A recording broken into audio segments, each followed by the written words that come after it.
আসসালামু আলাইকুম এভরিওয়ান। নতুন আরও একটা রেসিপি দেখার জন্য আপনাদের সবাইকে স্বাগতম। শেয়ার করব পপকর্নের দারুণ মজাদার একটা রেসিপি। আসলে পপকর্ন কমার বেশি সবার খাওয়া হয়ে থাকলেও আজ আমি আপনাদের সাথে ভিন্নভাবে এই পপকর্নের রেসিপিটাই শেয়ার করব। খেতে কিন্তু দারুণ, আর বাচ্চারা তো ভীষণ পছন্দ করবে। তাই আশা করি প্রতিবারের মতন আজকের এই সহজ রেসিপিও আপনাদের ভালো লাগবে। আর রেসিপি ভালো লাগলে অবশ্যই আমাদের চ্যানেলটি সাবস্ক্রাইব করে সাথে থাকবেন। তাহলে চলুন রেসিপিটা দেখে নিই। এর জন্য প্রথমে আমি চুলায় একটা পাতিল বসিয়ে এর মধ্যে 2 টেবিল চামচ পরিমাণে তেল দিয়ে দিলাম। তেলটা দিয়ে দেওয়ার পর দিয়ে দিচ্ছি হাফ কাপ পরিমাণের বুটটা। আর এখানে আমি হাফ কাপ পরিমাণের বুটটা দিয়ে দেওয়ার পর চুলার আঁচটাকে মিডিয়ামে করে অনবরত নেড়ে ছেড়ে এগুলোকে কিছুক্ষণ ভেজে নিব। চুলার আঁচটাকে অবশ্যই মিডিয়ামে রাখবেন, অতিরিক্ত লো রাখা যাবে না, আবার হাইও রাখা যাবে না। কিছুক্ষণ ভেজে নিয়ে নেওয়ার পর খেয়াল করলে বুঝতেই পারবেন একটা দুটো করে কণগুলো এভাবে ফুটতে থাকবে। তখন ঢাকনা দিয়ে ঢেকে অপেক্ষা করতে হবে এগুলো সম্পূর্ণ হয়ে যাওয়া পর্যন্ত।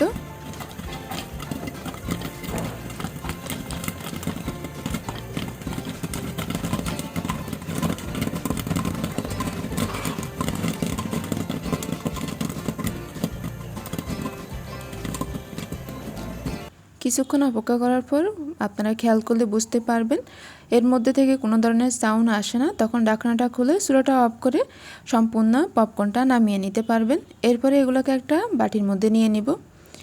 আর অন্যদিকে চুলার একটা পাতিল বসিয়ে এর মধ্যে দিয়ে দিলাম হাফ কাপ পরিমাণে চিনিটা দিয়ে দেওয়ার পর এখন আমি অপেক্ষা করব সুন্দর একটা ক্যারামেল আসা পর্যন্ত। চুলার আঁচটাকে মিডিয়াম আলুর মাঝামাঝি রেখে দিলাম, অতিরিক্ত হাইয়ে দেওয়া যাবে না।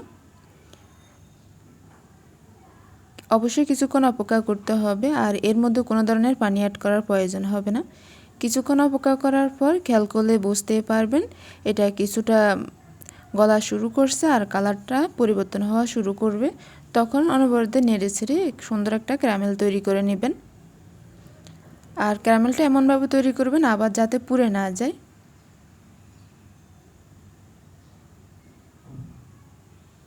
চুলার আঁচটাকে কমিয়ে রেখে এই ক্যারামেলটা অবশ্যই তৈরি করতে হবে। খেয়াল করলে বুঝতে পারবেন চিনিটা সম্পূর্ণ গলে যাচ্ছে আর কালারটাও খুব সুন্দরভাবে পরিবর্তন হয়ে আসার পর এখন অপেক্ষা করব সম্পূর্ণ চিনিটা গলে কালারটা একেবারে পারফেক্টলি ধারণ করা পর্যন্ত। যখন কালারটা এইভাবে পরিবর্তন হয়ে আসলো আর আমি আবার একটু মিশিয়ে নিলাম।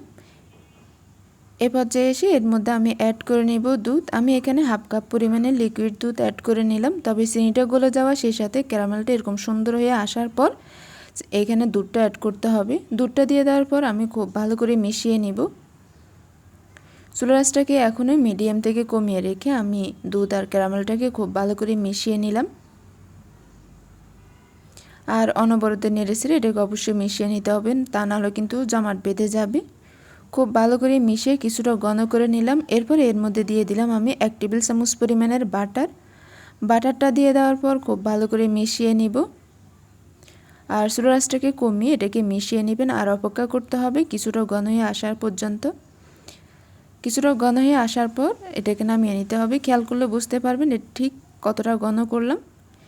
এখন এটাকে নামিয়ে আমি যে প্রথমে পপকর্নটা রেডি করে রাখছিলাম তার মধ্যে দিয়ে দিব। এরপর খুব ভালো করে এটাকে মিশিয়ে নিব।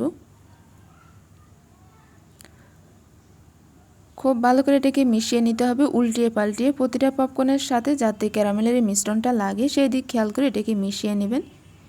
এতে কিন্তু এটা দেখতে যেমন সুন্দর, খেতেও কিন্তু আলহামদুলিল্লাহ দারুণ হয়। বাচ্চারা তো ভীষণ পছন্দ করবে আর এটা একেবারে মচমচে থাকে।